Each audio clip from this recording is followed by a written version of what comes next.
Այդ ամեն ինչը տրաֆարետային բաներ են։ Համարել, որ օրենքը հիմարություն է, չեմ կիսում։ 1 միլիոն բնակչության հաշվով Հայաստանում կա մոտավորապես 1040 գիտնական։ Բավական մեծ հնարավորություններ կան, բայց ընդհատված կապ կա։ 0։ Մի բան էլ պիտի ասեմ, այսպես մեր մեջ գաղտնիքով։ Պիկ չի տալիս, էլի երբեք այդ բաշխում։ Այս օրենքը նաև դրա լուծումներից մեկն է։ Գիտությունը զարգացնելու համար պետք է գիտնականին տալ այն ամենը, ինչ որ գիտնականը ուզում է։ Ամենակարևորը պարզեցնելու է գիտության եւ կրթության հետ կապը։ Այդպես դարձնենք դոկտոր եւ վերջ։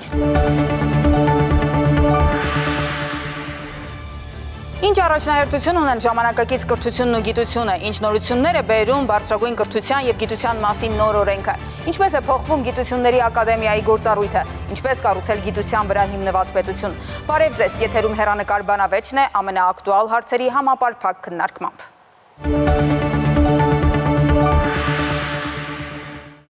Շուտով ամբողջությամբ ուժի մեջ կմտնի բարձրագույն կրթության եւ գիտության մասին օրենքը։ Անցյալ շաբաթավերջին այն ստորագրեց Հանրապետության նախագահը։ Նոր օրենքը փոխարինում է կրթության եւ գիտության ոլորտներին վերաբերող 4 օրենքների։ Այն կարող է փոխել Հայաստանի կրթական ու գիտական համակարգի ամբողջ տրամաբանությունը։ Օրենքը խոստանում է ինքնավարություն համալսարաններին, արդյունավետություն գիտական կառույցներին եւ նոր որակ հետազոտություններին։ Որքանով այս փոփոխությունները կնպաստեն գիտության զարգացման, նորարարության եւ որակյալ կրթության աճին։ Այս եւ այլ հարցեր քննարկելու համար այսօր մեր տաղավարում են Գիտությունների ազգային ակադեմիայի գիտակրթական միջազգային կենտրոնի դեկան Ատոմ Մխիթարյանը եւ Հայաստանի Գիտությունների ազգային ակադեմիայի գիտաշխատող ԵՊՀ-ի մանկավարժական համալսարանի եւ այլ բուհերի դասախոս Գոռ Մարգարյանը։ Շնորհակալություն պարոնայք մեր հրավերը ընդունելու համար, բայց դիտենք մի տեսանյութ եւ շարունակենք։ Նոր օրենսդրական փաթեթը ենթադրում է արմատական փոփոխություններ կրթության եւ գիտության ոլորտներում, ձևավորելով մեկ միասնական համակարգ։ Օրենքի ընդունմամբ ստեղծվում է բարձրագույն կրթության եւ գիտության համակարգի մեկ միասնական իրավական հենք, նախկինում ոլորտները կարգավորող 4 օրենքների՝ բարձրագույն եւ հետբուհական մասնագիտական կրթության մասին, գիտական եւ գիտատեխնիկական գործունեության մասին, Հայաստանի Հանրապետության Գիտությունների ազգային ակադեմիայի մասին, գիտական եւ գիտատեխնիկական փորձաքննության մասին փոխարեն։ Նշվում է, որ օրենքում սահմանվում են մի շարք նոր հասկացություններ, ինչպես նաև ամբողջապես նոր խմբագրությամբ են շարադրվում մինչ այժմ գործող սահմանումները։ Օրենքում ամրագրվել են դրույթներ, որոնք միտված են բարձրագույն ուսումնական հաստատությունների խոշորացման, այդ թվում գիտահետազոտական կազմակերպությունների հետ միավորման, որպես գիտահետազոտական ինստիտուտներ բուհերի կազմում ընդգրկվելու, համագործակցության եւ աստիճանական ինտեգրման, հետազոտական ցանցեր եւ կոնսորցիումներ ձևավորելու իրավական հիմքեր ստեղծելուն, ապահովելու որակյալ բարձրագույն կրթություն եւ հետազոտական արդյունքներ։ Ինչ է փոխվում, նոր օրենքով սահմանվում են նոր հասկացություններ, ակադեմիական ազատություն, բարեվարկություն, բուհերի ու գիտական կազմակերպությունների ինքնավարություն։ Բարձրագույն ուսումնական հաստատությունները կարող են դառնալ հետազոտական համալսարաններ միավորելով կրթությունն ու գիտությունը, զարգացնելով նաև ձեռնարկատիրական ուղղությունը։ Ներդրվում է բուհի լիցենզավորման նոր համակարգ, որը միտված է որակի վերահսկմանն ու նվազագույն պահանջների սահմանմանը։ Բուհերը պետք է ապահովեն համապատասխան ենթակառուցվածքներ, ներառյալ ուսանողական միջավայրը։ Սահմանվել են բարձրագույն կրթության 3 մակարդակներ, որոնցում ուսումնառության հաջողավարտին շնորհվում են համապատասխանաբար բակալավրի, մագիստրոսի եւ դոկտորի որակավորումներ, նախատեսվում է ներկայիս ասպիրանտական ծրագրերը համապատասխանեցնել համաեվրոպական չափանիշներին, դրանք ընդգրկելով բարձրագույն կրթության համակարգում որպես որակավորման 3-րդ աստիճան։ Նոր օրենքի համաձայն բուհերը կարող են սերտորեն համագործակցել նաև արտասահմանյան հաստատությունների հետ, իրականացնել համատեղ ծրագրեր եւ դասավանդել օտար լեզվով։ Նոր փոփոխությունների համաձայն յուրաքանչյուր ուսանող կունենա իր թվային տարածքը, որի միջոցով կկառավարի կրթական ամբողջ գործընթացը, սկսած անհատական պլանավորումից մինչև կրեդիտների վերահսկում։ Փոփոխություններ են նախատեսված նաև կառավարման համակարգում։ Կառավարման արդյունավետությունը բարձրացնելու նպատակով նախատեսվում են հանրային բուհերի, գիտական կազմակերպությունների կառավարման մոդելների, կառավարման մարմինների ձևավորման սկզբունքների, ներկայացվող պահանջների փոփոխություններ եւ սահմանափակումներ, նրանց լիազորությունների հստակեցում եւ հավասարակշռում, ինչպես նաեւ անկախ մարմինների, էթիկայի եւ իրավունքի պաշտպանության բուհական գրասենյակների ձևավորմանն առնչվող դրույթներ, ակադեմիական բարեվարկության եւ էթիկայի կանոնակարգի պահանջներին հետևելու պարտավորություններ, չհետևելու դեպքում հետևանքներ։ Այս օրենքի ընդունումը միանշանակ չընդունվեց, դեռ նախագծի հանրային քննարկման փուլում հնչեցին նաև մտահոգություններ։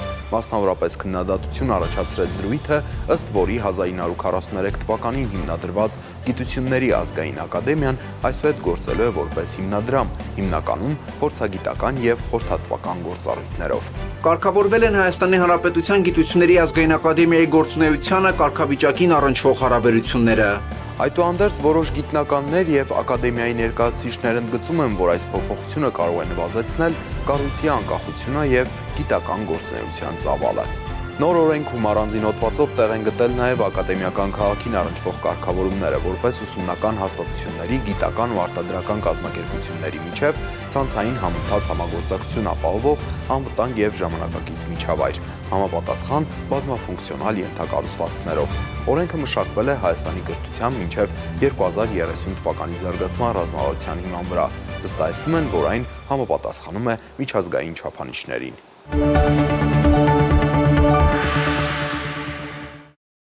Այսպիսով օրենքը շուտով ուժի մեջ կմտնի, բայց հիմա ուղիղ հարցը՝ ի վերջո սրանից կրթությունը, գիտությունը կշահեն, թե ոչ։ Պարոն Մխիթարյան, ձեզնից սկսենք։ Ուրեմն սկզբից պետք է ասել, որ իսկապես օրենքը շատ պահանջված էր, որովհետև այս օրենքը, որը ընդունվեց եւ ինչպես ասացիք, շուտով ուժի մեջ կմտնի, նա գալիս է փոխարինելու մի շարք օրենքներին, որոնք ընդունվել էին սրանից 20-25 տարի առաջ։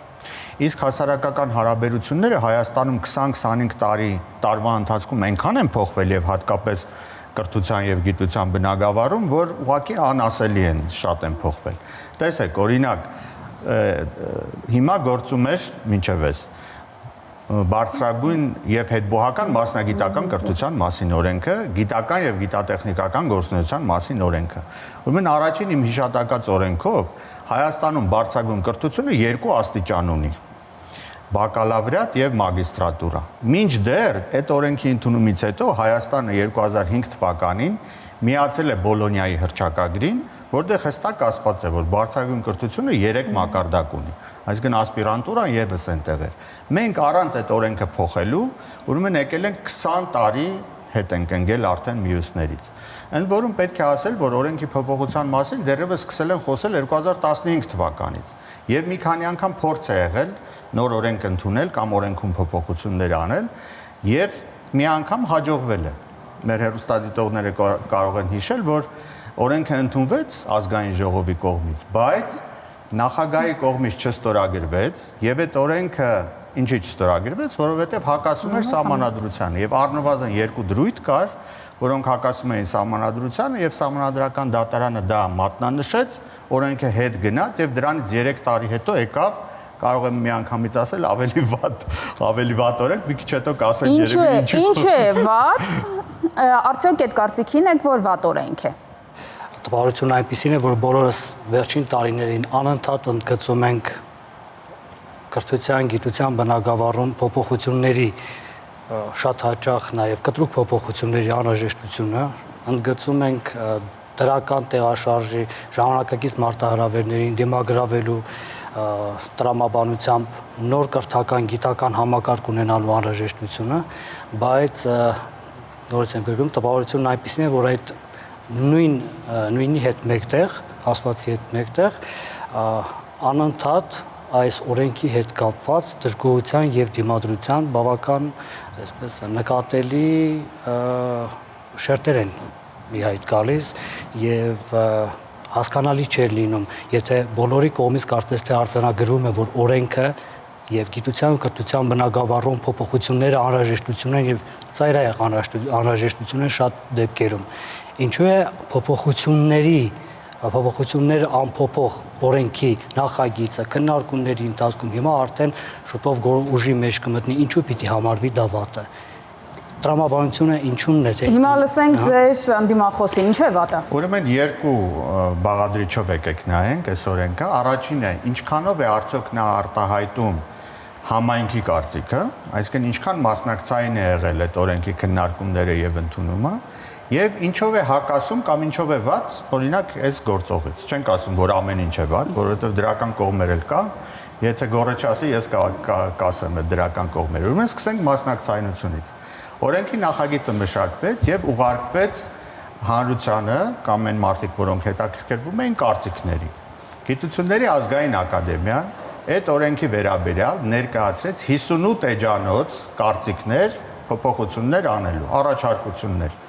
Եվ ձեր կարծիքով օրինակ դրանցից քանիսը հաշվի առնվեցին, երբ որ օրենքը մտավ առաջին ընթերցման ազգային ժողով։ Չգիտեմ դուք։ 0 0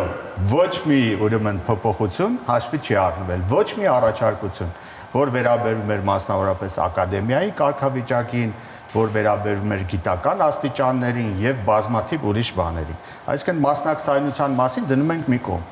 Ուրեմն օրենքում հիմա բացական մի քանի կողմեր ասենք, որտեղ շատ Մենք քննարկելու ենք բոլոր տեսակի հարցերը։ Ուրեմն տեսեք, այս օրենքում հիմա կա ակադեմիական քաղաքի սահմանումը։ Բոլորը գիտեն դա ինչ է, ինչպիսի ուրեմն փուչիկ է։ Ուրեմն ակադեմիական քաղաքի սահմանումը կա եւ հատուկ ուրեմն հոդված կա ուշադրություն։ Բոլոր բուհերին, որոնք փորձ կանեն ակադեմիական քաղաքից դուրս որևէ ենթակառուցվածք ստեղծեն, արգելվում է օրենքով։ Հասկանում եք, սա հակասում է ըստ էության եւ սահմանադրությանը եւ նորմալ մարդու տրամաբանությանը։ Ինչ է նշանակում, որ բոլոր բուհերը պիտի լինեն նախ ակադեմիական քաղաքում, հետո էլ ակադեմիական քաղաքից դուրս ինչ որ ենթակառուցվածք, օրինակ մի մասնաճյուղ կամ օրինակ մի լաբորատորիա ստեղծելու իրավունք չունեն։ Ուղղակի աբսուրդի ժանրից է, էլի այս, ընդ որում դա ամրագրվում է օրենքով։ Մյուս հիմարությունը, ներողություն այս արտահայտության համար, որովհետև ոչ մի ուրիշ երկրի օրենքում նման բան չկա։ Ուրեմն բուհը լիցենզիա կստանա, եթե ունենա առնվազն 4000 ուսանող, եւ եթե դրանց առնվազն կեսը չապահովի, մի տարի հետո լիցենզիայից կարող է զրկվել։ Սա ինչ է նշանակում։ Նշանակում է, որ օրենքով ստիպում է, որպեսզի բուհերը միավորվեն։ Այսինքն այն ինչ որ ինչքան հուզումներ առաջացան, հիշում եք, երբ որ մանկավարժականը ուզում էին միավորային Բրյուսովի ֆիզկուլտ ինստիտուտի հետ, հետո կոնսերվատորիայի հետ կապված ելույթներ եղան, եւ հիմա ըստ էության այդ ամբողջ գործընթացը կազմակերպվում է օրենքով։ Այսինքն օրենքը ամրագրում է, որ դուք պիտի կամ միավորվեք, կամ ընդհանրապես չեք ունենա։ Եվ սա նշանակում է, որ մենք որևէ մարզում, ուշադրություն, որևէ մարզում, որևէ բարձրագույն ուսումնական հաստատություն չենք կարող ունենալ, որտեղ որևէ բու հիմա մարզում գործող այդքան ուսանող չունի։ Հիմա լսենք պարոն Մարգարյանին, որտեղ եք համաձայն, որտեղ համաձայն չեք։ Նախ համաձայն չեմ ակադեմիական քաղաքի հետ տրված ձևակերպմանն հետ, ակադեմիական քաղաքը պետք է դիտարկել որպես երազանք եւ ժամանակի մարտահրավերներին համընթաց քայլելու տրամաբանության համատեքստում եւ 4000 ուսանողների ունենալ չունենալու մարզերում բուհական մասնաճյուղեր ունենալ չունենալու հետ կապված պարոն Մխիթարյանը կարծում եմ ինձնից շատ ավելի լավ տիրապետում է նման օրինակ ինֆորմացիայի, որ բուհական մասնաճյուղերում շատ մարզային մասնաճյուղերը շատ բուհերի հաճախակի ունենում են եթե խնդիրների մասին խոսեր ունեմ, բավական լուրջ խնդիրներ, որոնց մասին հենց իրենք այսպես մայր բուհերն են խոսում, ինչպես արվեց Եղեգնաձորի պարագայում, հիշում եք։ Ես ավարտեմ, բուհերը, այսինքն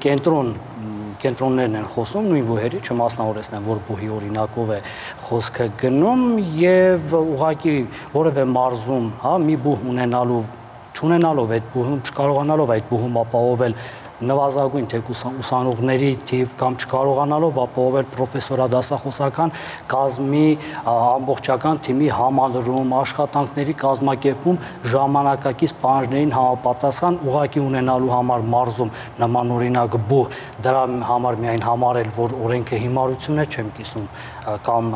ակադեմիական քաղաքը հիմարություն է, չեմ կիսում պարոն Մխիթարյանի տեսակետը։ Հիմա անցնելով նորից կրթության որակի վրա ազդեցությանը, այդ առումով ինչպես է գնահատում։ Մենք տեսանք, որ այստեղ բուհերի ինքնավարություն, անհատական պլանների կազմում, ֆինանսավորման հետ կապված փոփոխությունները, դրանք ինչպիսի ազդեցություն ունեն։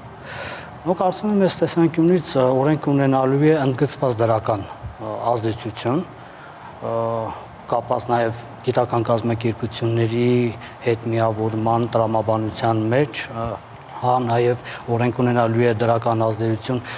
բուհերի միջազգայնացման եւ բուհերի միջազգային համագործակցության ընդլայնման տեսանկյունից եւս դա բավական, այսպես ողջունելի քայլ է, որակական փոփոխությունների տեսանկյունից ընդգծված շեշտում եմ օրենքը բուհական կրթության համար ունենալու է դրական ազդեցություն։ Ընթացս զրույցի ընթացքում ավելի կմանրամասնեմ նաև գիտականի հետ։ Մխիթարյանին լսենք, այստեղ որտեղ եք համաձայն։ Դե այստեղ այդ ամեն ինչը տրաֆարետային բաներ են։ Ես այդ օրենքը եթե կարճ ասենք եւ մեր հերոստատիտողները որպեսզի հասկանան ինչի մասին է, ուրեմն այս օրենքը հետեւյալի մասին է։ Միավորում ենք բոլոր բուհերը, Գիտությունների ազգային ակադեմիայից հանում ենք բոլոր գիտական կազմակերպությունները, նրանց մի մասը միավորում ենք բուհերին, բուհերը տանում ենք ակադեմիական քաղաք, որը չգիտենք երբ է լինելու։ Այս մասին է օրենքը, եթե կարճ ասենք։ Ուրեմն հիմա այդ միջազգայնացման մասին այնտեղ իհարկե շատ բառեր գրված են։ Հիմա միջազգայնացման մասին մի երկու խոսք ասենք, էլի։ Ինչ կարող է տալ օրենքը միջազգայնացմանը բուհերի, եթե օրինակ մեզ մոտ լավագույն բուհը, որ միջազգային ուսանողներ շատ ունի, այսինքն դրսից ունի, դա լավագույն դեպքում, ասենք, մի 1/5-ը չի գերազանցում բժշկական համալսարանն է։ Հիմա ինչ պետք է փոխվի, որ օրինակ մարդիկ ուզենան գալ եւ Հայաստանի համալսարաններում սովորել։ Այն պարագայում ուշադրություն, երբ որ վերջի 7 տարվա ընթացքում Հայաստանում բարձրագույն կրթություն ստացողների թիվը 2018-ից այս կողմ պակասել է 25%-ով։ Պրոֆեսորադասախոսական անձնակազմի թիվը պակասել է 28%-ով։ Այսինքն մարդիկ բարձրագույն կրթության համակարգից ուղղակի դուրս են եկել։ Լավագույն դեպքում գնացել են ուրիշ ոլորտ, իսկ վատագույն դեպքում ուղղակի երկրից են դուրս եկել։ Սա փաստ է։ Ուրեմն 2015 թվականին Հայաստանը եւ Լիտվան ունեն մոտավորապես նույն չափի բնակչություն։ Ուսանողների թիվը եւ Հայաստանում եւ Լիտվայում մոտավորապես 100,000-ի կարգի էր։ Հիմա Լիտվայում 1000-ով ավելացել է, Հայաստանում պակասել է 25,000-ով։ Ահա արդյունքը։ Գիտնականների մասին խոսենք, քանի որ եւ բարձրագույն կրթությանն է վերաբերում։ Այո, եւ գիտության։ Ուրեմն տեսեք, գիտնականների մասով ինչ ունենք։ Գիտնականների, ես 2 օր առաջ եմ հրապարակել այս թվերը։ Ուրեմն 1 միլիոն բնակչությանը հասնող գիտնականների թվով Հայաստանը ամենավերջին տեղերում է։ Կոնկրետ թվեր։ 1 միլիոն բնակչության հաշվով Հայաստանում կա մոտավորապես 1040 գիտնական։ 1040, հիշեք։ Ուրեմն մեր հարևաններից բոլորից հետը Ադրբեջանում 1680, Վրաստանում 1780, Թուրքիայում 2-4 անգամ ավելի շատ, Ռուսաստանում 4 անգամ ավելի շատ։ Իսկ այնպիսի երկրներ, ինչպիսին օրինակ Հյուսիսային Եվրոպայի երկրներն է, 1 միլիոն բնակչության հաշվին 8000-ից ավելի գիտնական կա։ Դուք հիմա կասեք, դե ինչ կապ ունի գիտնականների թիվը որակի հետ։ Ուրեմն ես որպես ֆիզիկոս կարող եմ բացատրել։ Կա բաշխում։ Ուրեմն Գաուսի բաշխում կա, որը մոտավորապես այս տեսքը ունի, եւ միշտ լավ գիտնականները իհարկե ավելի քիչ են լինում, քան թե միջին գիտնականները։ Եվ վատ գիտնականներն են ավելի քիչ լինում։ Երբ որ դուք նվազեցնում եք ընդհանուր թիվը, լավ որակ դուք չեք կարող էլ ապահովել։ Պիկ չի տալիս, էլի երբեք այդ բաշխումը, ինքը հավասարաչափ բաշխում է տալիս։ Ընդ որում, խորհրդային տարիների վերջին տարիներին Հայաստանում գիտնականների թիվը 10 անգամ ավելի շատ է եղել, քան այսօր։ Դա նշանակում է, որ այն ժամանակ, եթե չափեինք Հայաստանի գիտությունը, Հայաստանը լավագույն տասնյակում կլներ, եթե չասենք առաջին հորիզոնականներում կլներ։ Շատ լավ, շնորհակալություն պարոն Մխիթարյանին իմ դիտարկումը տրաֆարետային հայտարարելու համար։ Չէ, ձեր մասին չեմ ասում, օրենքի մասին ենք ասում։ Հա, խնդիրը պետք է դիտել պարոն Մխիթարյանի բերած թվերի տեսանկյունից եւս, որ այո, հարևաններից, հենց ուղիղ Ադրբեջանից մենք Ադրբեջանի համեմատությամբ մենք զիջում ենք գիտնականների թվով, բայց այստեղ պետք է հասկանալ երկու բան։ Թե ինչու ենք մենք զիջում, դա կարծում եմ հասկանալի է, չէ՞, որ երեկվա պատմություն չէ, կամ 2 օր առաջվա տեղի ունեցած իրադարձությունների արդյունքում չէ, որ մենք թվային նվազում ենք ունեցել, եւ պետք է արձանագրել հետեւյալը, որ 20 թվականից սկսած կորը սկսել է դրական բարձրանալ դեպի վեր երիտասարդ գիտնականների ներգրավման շնորհիվ գիտության ոլորտում։ Ինչու ենք զիջում, ուրեմն մենք այստեղ խնդիրներ ունենք։ Մենք նաև գիտության, եթե խոսք գնում է հենց գիտության վերաբերյալ մասին, հա կլինի դա գիտական համակարգում, ակադեմիական համակարգում, թե բուհական համակարգում, ուրեմն մենք այստեղ ունենք խնդիրներ։ Ուրեմն մենք ունենք այստեղ դեպքեր ամեն ինչի մասին պետք է պարզ խոսել։ Երբ մարդիկ ստանում են գիտական, գիտության տեխնացուի աստիճաններ, ստանում են դրանք ուղղակի որպես այսպես ստանալու համար շատ շատ դեպքերում ուղիղ պետք է խոսենք եւ ընդհանրապես գիտությամբ չեն զբաղվում, բայց այդ նույն հնարավորությունները, պարոն Մխիթարյանը, որ նաեւ բոհի այն ժամանակ դեռ բոհ էր նախագահի տեղակալներ, փոխնախագահն էր կհաստատի իմ խոսքերը, որ այո, իրենք էլ կունենան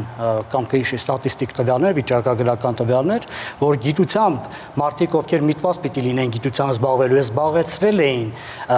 գիտության տեխնացուի համար սահմանված ասպիրանտական, հայցորդական տեղերը, աշխատել էին, ատենախոսություն էին դրել սեղային եւ այլն, պաշտպանությունից հետո այդ մարդիկ գիտության մեջ չեն։ Սա խնդիր էր։ Եվ այս օրենքը գալիս է լուծելու այդ խնդիրը։ Այս օրենքը նաև դրա լուծումներից մեկն է։ Չեմ վերջացրել, եթե կարելի է։ Ես ուզում եմ արձանագրել, որ նախկինից կուտակված մենք խնդիրների բավական մեծ համաբույլ ունենք, հսկայական խնդիրների համաբույլ ունենք։ Եվ խոսքի սկզբում ես պատահական չասեցի, որ մենք բոլորս արձանագրում ենք, որ բուհական կրթության պարագայում, գիտության պարագայում մենք ունենք կուտակված ահռելի խնդիրներ, բայց հենց հարցը հասնում է դրանց լուծմանը տանող օրենսդրական նախաձեռնությանը, օրենքի փոփոխությանը, մենք անպայմանորեն պետք է արձանագրենք, որ սա լավը չէ, սա էս մի նախաձեռնություն հիմարությունը, հիմա գալիս են մտքին, մի ուրիշ խնդիր էլ կա այստեղ, կապված հետևյալի հետ, ինչպես կփոխի ես երիտասարդ գիտնականների ներգրավման տեսանկյունից նաև բուհական կրթության հետ կապի եւ չմոռանամ նշել նաև գիտության ազգային ակադեմիայի պարոն Մխիթարյանի նշած ինստիտուտները բուհերին միավորելու հանգամանքի հետ կապված ինչպես կփոխի նախ բարձրացնելու եւ հեշտացնելու է գիտության եւ կրթության պարզեցնելու է, ամենակարևորը պարզեցնելու է գիտության եւ կրթության հետ կապը։ Ձեզ մի փոքր օրինակ բերեմ, որ հասկանալի լինի բոլորիս, նաեւ հեռուստադիտողին։ Այսօր գիտության կոմիտեն տևական ժամանակ է բավական ողջունելի մեծ քայլեր է կատարում երիտասարդ հետազոտողների տարբեր ծրագրերում ներգրավման տեսանկյունից։ Մասնավորապես չկա որևէ մի ծրագիր գիտական, որտեղ պարտադիր պայման չլինի, որ թեմայի կատարողներից առնվազն 2-ը պետք է լինեն երիտասարդ կատարողներ, ընդ որում սկսած 2-րդ կուրսի ուսանողներից։ Հիմա դա բավական էսպես միայն դրա օրինակով են բերում, բազմաթիվ այլ օրինակներ կարելի է բերել, նաև պրակտիկայի անցկացման կարելի է անդրադառնալ, լաբորատոր աշխատանքների մասնակցության։ Ես սրան անդրադառնամ, հիմա տեսեք, ինչ է ստացվում։ Բավական մեծ հնարավորություններ կան, բայց ընդհատված կապ կա, ընդհատված այստեղ խզված կապ կա, հասկանում եք։ Դա ինչ է տեղի ունենում։ Գիտնականները գիտությունների ակադեմիայում նստած կամ մեկ այլ գիտահետազոտական կենտրոնում նստած։ Հիմա հարց է առաջանում. երիտասարդ որ երկու գիտաշխատողի կամ երիտասարդ որ երկու ուսանողներին պիտի ներգրավեն իրենց ծրագրերում։ Այս մարդիկ զբաղվում են գիտությամբ։ Համալսարանական կրթության մեջ ներգրաված չեն։ Չգիտեն թե ում կարելի է ներգրավել, իսկ այստեղ գիտական համակարգերում գիտության ակադեմիայի ինստիտուտներում երիտասարդները այնքան մեծ թիվ չեն կազմում, որ բավարարեն բոլոր ծրագրերին ներգրավելու համար։ Տեսնենք համաձայն եք այս տեսակետի հետ, արդյոք համոզիչ է։ Դե ոնց որ ուրեմն իմ գործընկերը ասաց, սկզբից եկեք համաձայնենք, հետո ես կասեմ իմ ասելիքը։ Այո, համաձայն եմ հատկապես այն առումով, որ իսկապես շատերը գիտական աստիճան ստանալուց հետո չեն մնում գիտության մեջ։ Եվ սա բնական է, որովհետև այնպես չի, որ բոլորը պիտի մնան։ Այստեղ ուրեմն հետաքրքիր ստատիստիկա կա։ Հայաստանում բնագիտական ուղղությամբ գիտական աստիճան ունեցողների առնվազն 80%-ը մնում է գիտության մեջ։ Մնացած 20%-ի առնվազն կեսը իր ուղղությամբ մնում է արտադրության մեջ։ Հասարակագիտական եւ հումանիտար ուղղություններով 10%-ն էլ չի մնում գիտության մեջ, որի մեջ այդ իրավաբաններն են, տնտեսագետներն են, լեզվաբաններն են եւ այլն։ Այս իրավիճակը ունենք Հայաստանում։ Հիմա այս իրավիճակը լուծելու համար մեր խելացիները, ովքեր մշակել են այդ օրենքը եւ հիմա պիտի մտնի ուժի մեջ, մտածել են, որ գիտական աստիճանի անունը ուշադիր այն ժամանակ պաշտպանում էին դառնում էին գիտությունների տեխնացու, որը այդքան էլ վատ չէր, ասենք, եթե նույնիսկ գիտության մեջ չմնար։ Հիմա որոշել են այդ խնդիրը լուծելու համար անունը դնել դոկտոր։ Եվ միանգամից ուրեմն այդ նույն մարդիկ վաղը պաշտպանելու են, վաղը հունվարի 1-ից հետո պաշտպանելու են եւ միանգամից դառնան դոկտորներ։ Արդյոք սա արդարացի է։ Ընդ որում ասեմ, որ էլի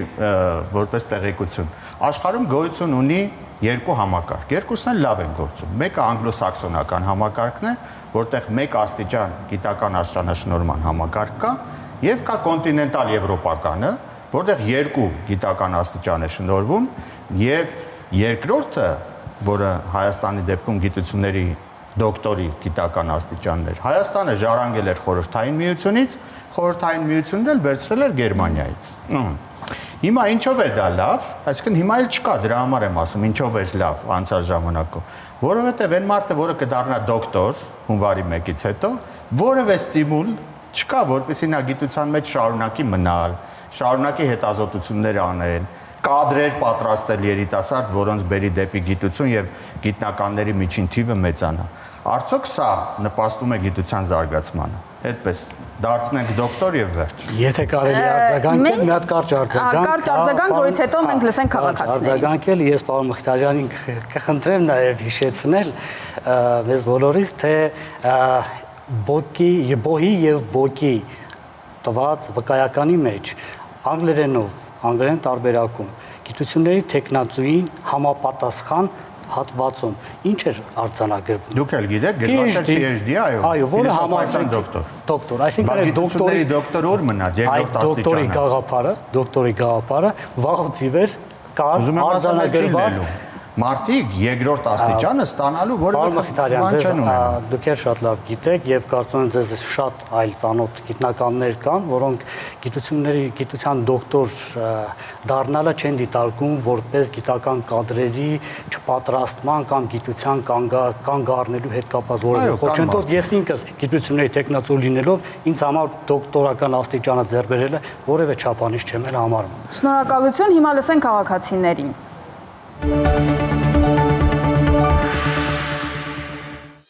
Միակ բան կասեմ, որ կրթությունը շատ կարևոր է մեր ազգի համար։ Ոչ միայն գիտությունը, այլ նաև կրթությունը։ Շատ վատ վիճակում է։ Կրթության մասին օրենքը պետք է փոփոխվեր մեկ ուրիշ կերպ։ Այդ օրենքը, այսինքն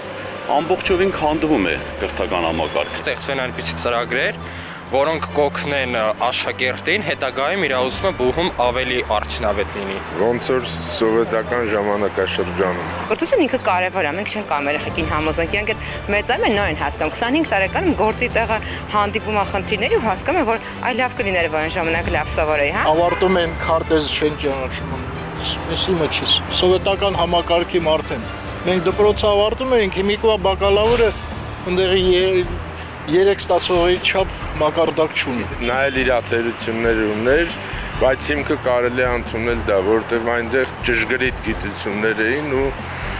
ավելի մաչելի էր բոլորին կրթությունը։ Բայց քշի միակողման, ես չեմ սիրում որ միակողմանին եմ, թող համդեղի լավ վերցնեն, համդեղի լավը վերցնեն։ Օրենքից տեղյակ չեմ։ Ինչ որ իրանք ընդունել են, ինչ օրենք ընդունել, ես դրան կողմ եմ։ Ավելի բարձր մակարդակի կհասնենք մեր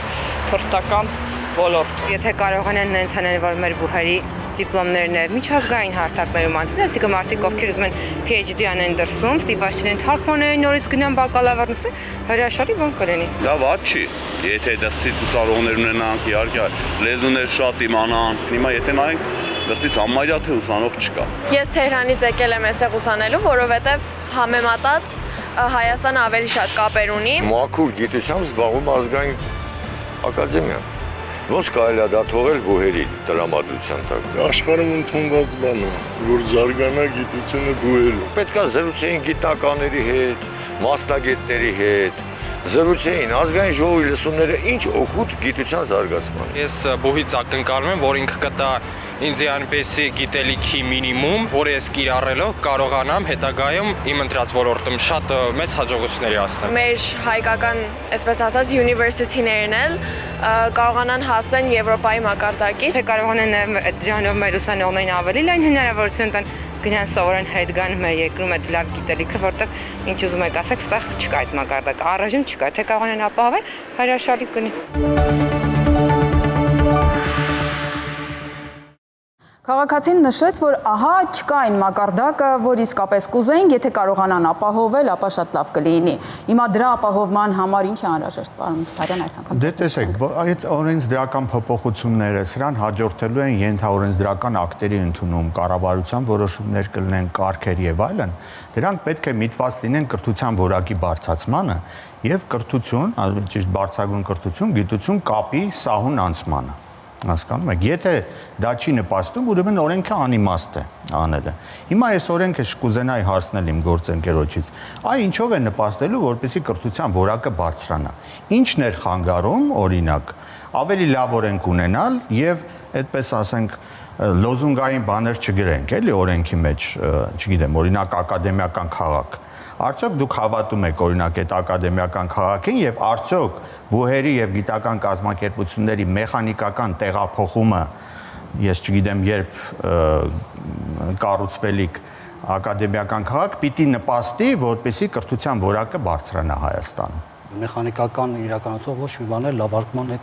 լավարկման չի տանելու։ Այ լավարկման տանելու է օրենքը եւ ձեր նշած ենթաօրենսդրական ակտերը եւ որոշումները եւ անդրադառնալով նաեւ ձեր խոսքի մի հատվածում հնչեցված մտքի հետ, որ օրենքը այնքանով լավը կարող է լինել, որքանով բաց է, հանրային է եւ պիտի հիշեցնեմ, որ այս օրենքի հետ կապված օրենքի նախագծի առաջին փուլից սկսած, առաջին օրվանից սկսած, այս օրենքը այնքան է քննարկվել, այնքան առաջարկներ են եղել։ Մի բան էլ պիտի ասեմ, այսպես մեր մեջ գաղտնիքով։ Արդեն կդառնա հանրային, եթե դուք ասում եք մեր մեջ գաղտնիքով եմ ասում։ Ես նախնական շրջանում եղել եմ օրենքի առաջին քննադատներից մեկը, չմոռանանք նաև այդ հանգամանքը, եւ բազմաթիվ առաջարկներ եմ ներկայացրել, բազմաթիվ դիտարկումներ եմ արել, տարբեր փուլերում, տարբեր ֆորմատներով, ինքս մասնակցել եմ բազմաթիվ անգամներ քննարկումներին, ինքս քննարկումների ընթացքում շատ հաճախ արձանագրել եմ հարցի օրենքի նախագծին դեմ արտահայտվող իմ գործընկերների բացակայություն այդ քննարկումների ժամանակ, դրա մասին էլ պետք է խոսել։ Օրենքը այո, միտված է եւ տանելու է դեպի դրականը։ Հակառակ պարագայում մենք ինչ ենք ուզում անել, պահպանել այս կայուն ծանր վիճակը, ոչինչից ձեռք չտանք, վախենալու այն տրամաբանությունից, որ այդ թող այսպես մնա, հանկարծ ձեռք չտանք, չփլուզվի։ Ակադեմիական քաղաքը բնականաբար ապագային վերաբերող նախագիծ է, բայց հիմա օրենքը երբ ուժի մեջ մտավ, արդեն պետք է գործեն այդ դրույթները։ Հիմա գիտության եւ կրթության կապը այս դեպքում իսկապես հնարավոր է այդ սահունությունը։ Իհարկե հնարավոր է։ Ինչպես։ Ես արդեն ասացի, որ պարզեցվելու է այդ մեխանիզմները աշխատելու հետ կապված եւ հիմա պատկերացրեք նաեւ ոչ միայն դա, նաեւ միջազգայնացման, քանի որ մեր հասարակության մեր հայրենակիցներից մի քանիսը եւս այդ հարցին անդրադարձան միջազգայնացման հարցի հետ կապված։ Տեսեք, գիտական կազմակերպությունները այսօր չունեն միջազգայնացման այն հնարավորությունները, որոնց տիրապետում են բուհերը։ Բուհերի հետ միավորման պարագայում սա լինելու է։ Խոսքը ինչի մասին է։ Նույն Էրասմուսի ծրագրին, որին մասնակցելու հնարավորություն ունեն, որի շրջանակներում իրենց դասախոսներին, գիտնականներին ներգրավելու հնարավորություն ունեն համալսարանները, գիտական ինստիտուտները չունեն եւ չեն մասնակցում։ Եվ սա միայն մի ծրագիր եմ ասում, բազմաթիվ այլ ծրագրեր կան, որոնք համալսարանական կրթության հետ ինտեգրման ճանապարհով գիտական, գիտահետազոտական ինստիտուտները եւս կարող են այս հնարավորություններից օգտվել։ Սա մի ճանապարհ է, մյուս ճանապարհով գիտության եւ կրթության կապը, համատեղ լաբորատորիաների գործարկումը, որի սկիզբը արդեն իսկ դրված է գիտության կոմիտեի տարբեր ծրագրեր կան, գործող նաև համալսարան է կազմում, ակադեմիա է կազմում, համատեղ լաբորատորիաներ, որոնք ինչպես արդեն նշեցի, իրենց մեջ արդեն ներառում են ուսանողների, երիտասարդ հետազոտողների եւ հաջորդիվ դրանց ցանցի խոշորացման պարագայում էլ ավելի կարող են ներառել։ Մյուս պարագայում հիմա պատկերացրեք ուսանողները, այնպես պարոն Մխիթարյանն է նշում, հասարակագիտական թևից, հասարակագիտության ներկայացուցիչներից, որ շատ քիչ տոկոս է, 10%-ն է մնում գիտության մեջ, դա շատ հաճախ տեղի ունենում է կապի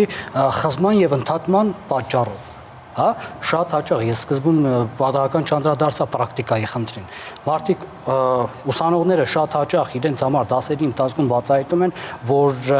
կարելի է տեղում աշխատել, նույն ձեռագրերին ծանոթանալու, նույն ցեղասպանության ինստիտուտի այցելության կամ նման օրինակը լաբորատորիաներում աշխատելու հազար ու մի հնարավորություններ կա, որ այս ճանապարհ է բացում օրենքը պարզեցման միջոցով գիտության եւ կրթության կապը ապահովել։ Հիմա տեսնենք արդյոք համաձայն է պարոն Մխիթարյանը։ Գիտեք ինչ, ուրեմն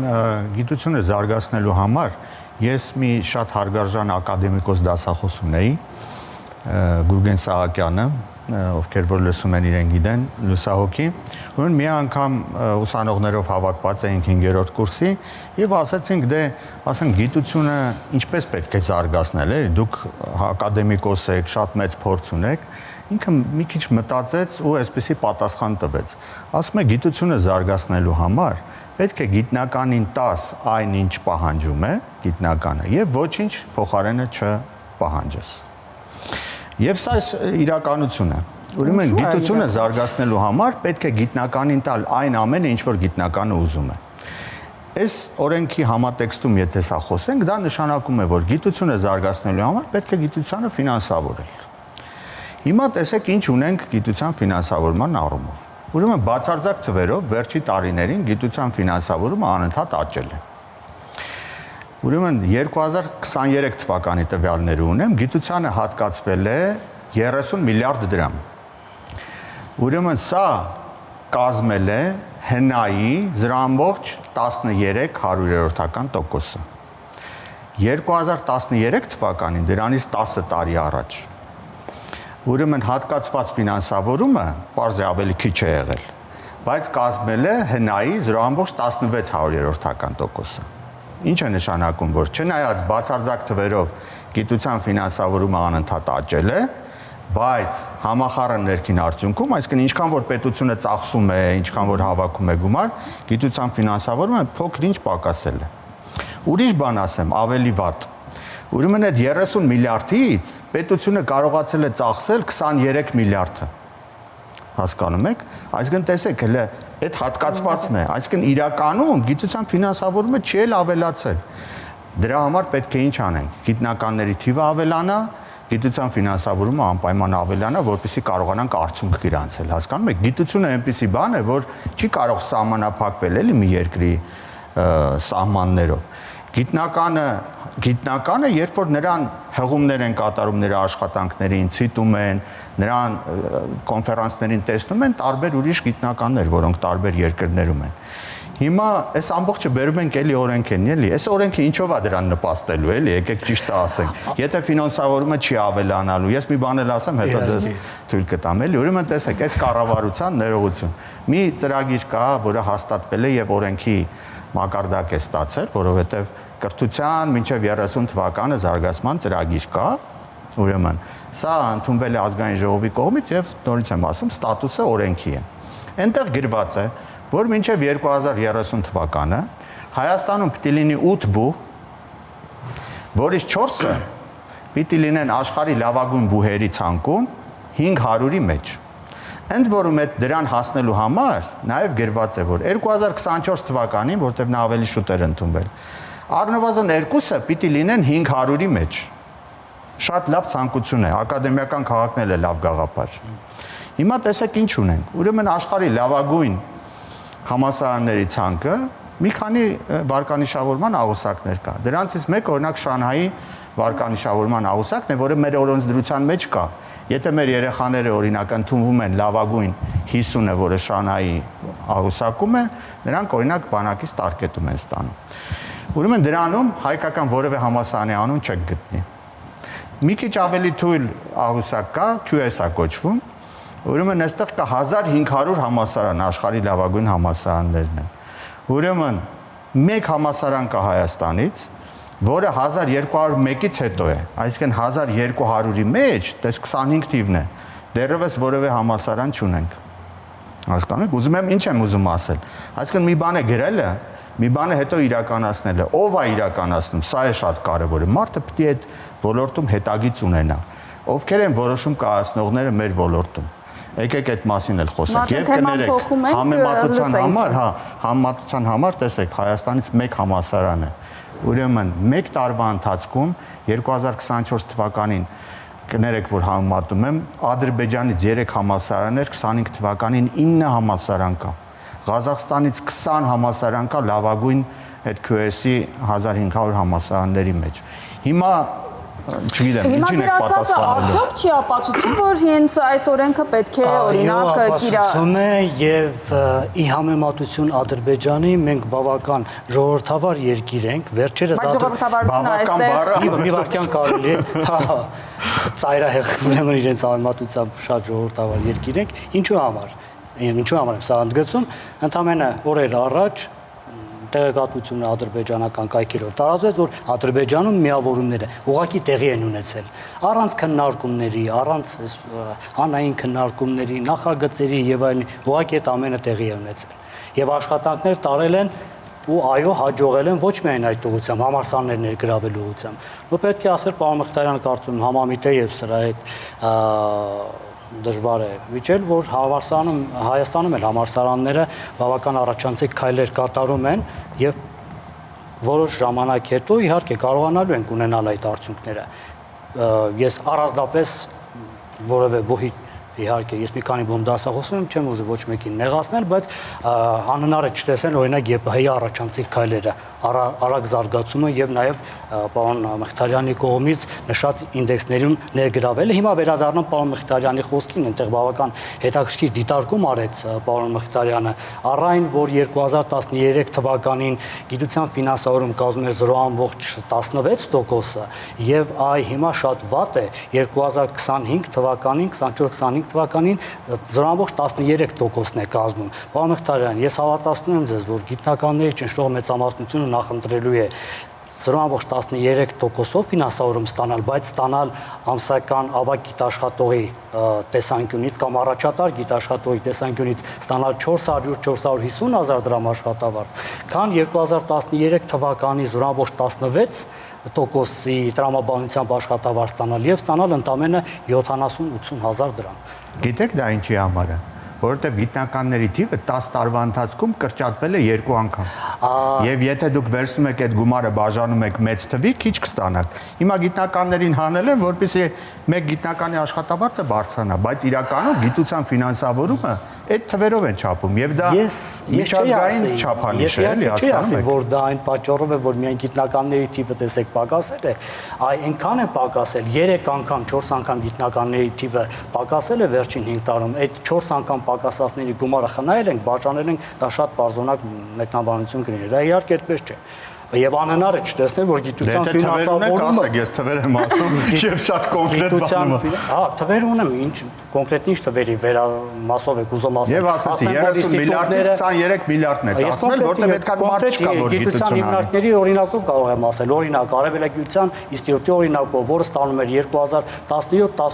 2017 թվականին ստանում էր 70-80 միլիոն դրամ ֆինանսավորում, ներկա ֆինանսավորումը 200 միլիոնը գերազանցում է։ Դա թիվ է։ 3 անգամ գերազանցել է, թիվը մեծացել է, իհարկե, բայց նաև շեշտեմ, որ նույն ինստիտուտի գիտնականների թիվը էապես չի նվազել։ Հիմա անդրադառնալով այն հարցին, արդյոք գիտությունը միայն գիտության համար պիտի լինի, արդյոք դա չպետք է ունենա տնտեսական արժեք, չպիտի երևա տնտեսության վրա։ Անշուշտ, իհարկե, գիտությունը ինչի համար ենք զարգացնում։ Գիտությունը զարգացնում ենք, որպեսզի տնտեսությունը խթան լինի, որպեսզի ինովացիաներ գան, որպեսզի տնտեսության մեջ ներդրում լինի, եւ դրա համար շատ կարեւոր է հատկապես գիտության կիրառական մասի զարգացումը, հատկապես Հայաստանի դեպքում։ Ես գիտեմ, օրինակ, վերջին շրջանում լավ նախաձեռնություններ կան, օրինակ գիտնականների աշխատանքը եւ հետազոտությունները օգտագործվում է օրինակ ռազմարդյունաբերության մեջ, որի երկակի նշանակության տարբեր հետազոտություններ են իրականացվում, հասկանում եք, չենք ասում, բայց ընդհանուր առմամբ գիտության զարգացումը բերում է երկրի զարգացմանը։ Լավագույն երկրները նրանք են, որոնք ունեն գիտություն։ Լավագույն երկրները նրանք են, որոնք շատ ֆինանսավորում են գիտությունը եւ կրթությունը։ Հիմա էլի մի հասարակ բան ասեմ։ Երկրորդ համաշխարհային պատերազմի երկու պարտված երկրները՝ Գերմանիան եւ Ճապոնիան։ Ինչ արեցին պատերազմից պարտվելուց անմիջապես հետո։ Առաջին բանը, որ նրանք արել են, ամենամեծ ֆինանսավորումը եւ ամենաբարձր աշխատավարձը հատկացրել են ուսուցիչներին։ Եվ ինչ ունեցանք դրանից ընդամենը 15-20 տարի հետո, մենք ունեցանք աշխարհի երրորդ եւ չորրորդ տնտեսությունները՝ Գերմանիան եւ Ճապոնիան։ Հասկանում եք, այսինքն սա Պարզ ճշմարտություն է, սրա մասին նույնիսկ քննարկել իմաստ չունի, էլի, սա պիտի անենք։ Պարոն Մխիթարյան, քանի որ դուք եւ ուսուցիչների հետ եք շփվել, եւ նաեւ գիտնականների հետ եք շփվել, ըստ էության նաեւ շատ լավ պատկերացնում եք, որ այստեղ քանակական տվյալները գուցե այդքան կարեւոր չեն, որքան արդյունավետությունը բաշխման։ Դա այո, դրա համար էի ասում են 30 միլիարդից եթե դուք չեք կարողանում բաշխել այնպես որ 23 միլիարդն եք ընդամենը կարողանում բաշխել, այստեղ խնդիր կա, կառավարման խնդիր կա։ Ճիշտ կառավարելը շատ կարևոր է։ Կիրառական գիտությունը զարգացնելը ճիշտ կարևոր է։ Ճիշտ կառավարելը շատ կարևոր է։ Եվ ներդրումը Հայաստանի տնտեսության մեջ եւս շատ կարևոր է։ Համաձայն եք այս տեսակետների հետ։ Նո անհնար է չհամաձայնել իհարկե ուսուցչի դերի կարևորման, ֆինանսավորման ավելացման եւ այն, որ ես ասում եմ, որ գիտության ֆինանսավորումը էականորեն աճել է, գիտաշխատողների որոշ աստիճանների պարագայում 3-4 անգամ բարձրացել է, դա դեռ չի նշանակում, թե համամիտ եմ այն մտքի հետ, թե գիտության ֆինանսավորումը չպետք է շարունակաբար ավելացնել։ Իհարկե պետք է շարունակաբար ավելացնել, իհարկե պետք է անընդհատ եւ հետևողական ուշադրություն դարձնել գիտությանը, նաեւ ֆինանսավորման ամենակարևոր բաղադրիչներից մեկն է։ Իհարկե դա փակ շղթա է, Սինգապուրի օրինակն էլ կարող ենք վերցնել, ոչ միայն Ճապոնիայի, Գերմանիայի, գումարը կդնես, կներդնես, կունենաս լավ գիտություն, կունենաս լավ զարգացած տնտեսություն, պետություն եւ այլն, բայց այստեղ մի ուրիշ խնդիր էլ մենք ունենք։ Մի շատ կարևոր խնդիր եւս մենք ունենք։ Միայն տնտեսությունը չէ, տնտեսության հետ վերադարձը չէ, մենք այստեղ ունենք անվտանգային բաղադրիչը, որին պետք է սպասարկող դառնա գիտությունը, որի կարիքը ունի պետությունը։ Մենք դրա մասին էլ պետք է խոսենք։ Այդտեղ հայագիտության վերաբերյալ խնդիրներ կան, որոնք քիչ պակաս կարևոր չեն կան ռազմավարությունաբերության։ Օրենքը կարծես թե հատուկ ընդգծել է հայագիտական բազմիցս հատուկ ընդգծել է, նաև ակադեմիայի գործառույթների մեջ առանձին տեղ հատկացնելով հայագիտության ուղղությամբ կատարվող աշխատանք։ Վերջին հարցը, որը վերաբերում է ակադեմիային, քանի որ դուք երկուստ էլ ակադեմիայում եք աշխատում եւ ակադեմիայի կարգավիճակի փոփոխությունը որքանով է նպատակահարմար։ Ուրեմն տեսեք, Գիտությունների ազգային ակադեմիան ստեղծվել է 1943 թվականին, բոլորին դա հայտնի է։ Եվ ինչ պատճառով է հենց այդ ժամանակ ստեղծվել եւ մեր մեծերը, որոնք այդ ժամանակ հայտնի գիտնականներ էին, նրանց ջանքերի շնորհիվ ստեղծվեց ակադեմիան երկրորդ համաշխարհային պատերազմի ամենաթեժ ժամանակաշրջանում, որովհետեւ նրանք գիտակցում էին, որ երկիրը ընդհանրապես տեսեք պատերազմի մեջ գտնվող երկիրը կկարողանա ոտքի կանգնել հնարավորինս շուտ, կկարողանա իր տնտեսությունը վերականգնել, երբ որ մեծ ներդրում անի եւ ունենա իր գիտությունների ակադեմիան 43 թվականին։ Հիմա դրանից անցել է 80 քանի տարի, 82 տարի եւ մենք ինչ ենք անում։ Այն ակադեմիան, որը օրինակ ես դպրոցական ժամանակ միշտ երազել էի, որ մտնեմ Գիտությունների ազգային ակադեմիայի շենք, այն ժամանակ ազգային բառը չկար։ Երազանքը իրականացավ, իրականացել է, բայց այսօրվա երեխան արդյոք, եթե ակադեմիան այդ կարգավիճակը չունի, գիտական ինստիտուտները ակադեմիայի կազմից դուրս են բերել, ըստ էության որևէ լծակ չունի էլ Գիտությունների ակադեմիան, դառնում է, այսպես ինչպես շատերն են ասում, էլի, ֆիկտիվ ինչ որ մի ակումբ, կլուբ են ասում նույնիսկ, որտեղ, ասենք, հավաքված կլինեն ինչ որ ծեր մարդիկ իրենց պատկերացումներով, էլի, եւ որոնցից որևէ բան կախված չի։ Արդյոք այդ ձգտումը երեխան, որը այսօր դպրոցում սովորում է, կուզենա գնա եւ դառնա ակադեմիկոս, հասկանում եք։ Կուզենա։ Սա շատ կարեւոր հոգեբանական բան է, էլի։ Ես ուզում եմ սրա վրա ուշադրություն դարձնել։ Իսկ ակադեմիայի կարգավիճակը հիմա իջեցվել է։ Պարոն Մխիթարյանը, կներեք մի բան էլ ասեմ, էլի, ուրեմն իշխանության փոփոխությունից հետո ակադեմիայում ընտրություններ թույլ չեն տվել, որ իրականանա։ Ակադեմիկոսների եւ թղթակից անդամների թիվը պակասել է 2 անգամ։ Ընդ որում պետք է 2 տարին մեկ այդ ընտրությունները լինեին։ Հիմա պարոն Մարգարյան, ձեզ լսեմ։ Օրենքը գալիս է օգնելու դրան։ Պարոն Մխիթարյանը արձանագրեց, որ Գիտությունների ակադեմիան ձեր մարդկանց ինչ-որ հավաքատեղի է, կլուբ է եւ այլն։ Ես այդ տեսակետին չեմ եղել եւ չեմ եւ ասեմ ձեզ, որ ընդհանուր տարածված պատկերացումը եւ շատ թյուր պատկերացում, որ Գիտությունների ակադեմիան նման մի վիճակի է հասցվելու, իսպար սխալ է, որովհետեւ օրենքով Գիտությունների ակադեմիան ունենալու է ավելի լայն լիազորություններ, առաջին ուղղակի օրենքը կարող եք բացել եւ ծանոթանալ։ Գիտությունների ակադեմիան ունենալու է, իրացնելու է, իր գործունեությունը իրացնելու է իր ինքնիրավության, իր անկախ եւ իր իրավունքների իրացման ինքնավարության լիարժեքությամբ։ Լիարժեքորեն իրացնելու է իր ինքնավարության իրավունքները։ Գիտությունների ակադեմիային տրվում են բազմաթիվ նոր գործառույթներ, հստակեցում են նոր գործառույթներ։ Թե ինչով է նպաստելու, որ պարոն Մխիթարյանի օրինակ բերած համեջ բերած երեխան երազի գնա գիտությունների ակադեմիայի ֆունկցիաներից մեկն է արձանագրված գիտության հանրահռչակումը եւ պետության ու հասարակության համար վստահելի խորհրդատվության տրամադրումը։ Այն հենց այսպես է նպաստել։ Ինչ հիշի հեռուստադիտողը ձեր խոսքերից։ Թող հիշեն, որ բոլորը կարծում են, որ խնդիր կա, բայց ոչ մեկ չի ուզում, որ փոխություն լինի։ Ինչ հիշի հեռուստադիտողը ձեր խոսքերից։ Ես կուզենայի, որ հեռուստադիտողը հիշեր, որ մենք կունենանք հպարտ կլինենք այն ժամանակ, երբ որ ունենանք զարգացած տնտեսություն, լավ գիտություն, լավ բարձրագույն կրթություն եւ ոչ թե Հայաստանը վերածենք ծառայություններ մատուցող երկրի, որի վրայով ուղակի բեռնափոխադրումներ են անում արևելքից արևմուտք եւ հակառակը։ Պարոն Մխիթարյան, Շնորհակալություն, պարոն Մխիթարյան, շնորհակալություն, պարոն Մարգարյան։ Ես հիշեցնեմ, իմ զրուցակիցներն էին Գիտությունների ազգային ակադեմիայի գիտակրթական միջազգային կենտրոնի դեկան Ատո Մխիթարյանը եւ Հայաստանի Գիտությունների ազգային ակադեմիայի գիտաշխատող ԵՊՀ-ի մանկավարժական համալսարանի եւ այլ բուհերի դասախոս Գոռ Մարգարյանը։